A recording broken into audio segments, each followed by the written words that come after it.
Hello, today we will guide you through how to view a shared screen in side-by-side mode in Zoom.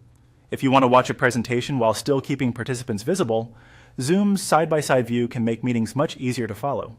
This setting allows the shared screen to appear alongside the video panel, which is especially helpful during classes, team meetings, or demos where you want to see both the content and the people speaking. To get started, open the Zoom app on your computer.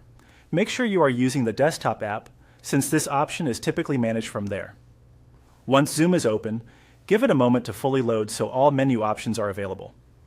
Next, look to the top right corner of the Zoom window and click on your profile account icon. This is where Zoom keeps your personal app options and account-related controls.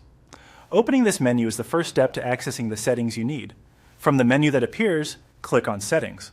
This will open the main settings window where you can adjust how Zoom behaves during meetings, including audio, video, chat, and screen sharing preferences. If you don't immediately see the option you need, don't worry. Zoom organizes settings into categories on the side of the window. In the Settings area, click on Share Screen. This section contains preferences that control how shared content is displayed while you are in a meeting. Since side-by-side mode affects how you view someone else's screen share, this is the correct place to make the change. Now find the option labeled to view shared content in side-by-side mode and click the toggle to turn it on.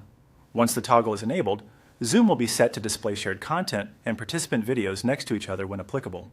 This can improve visibility and help you stay more engaged during screen sharing sessions. After turning this on, the setting is saved automatically, so there's no need to click a Save button. The next time you're in a Zoom meeting with a shared screen, you'll be better prepared to use this layout. If the view does not appear right away during a meeting, it may depend on whether someone is actively sharing their screen and how your meeting window is arranged. That's all it takes to enable side-by-side viewing in Zoom. Once set up, it can make shared presentations feel more balanced and easier to follow.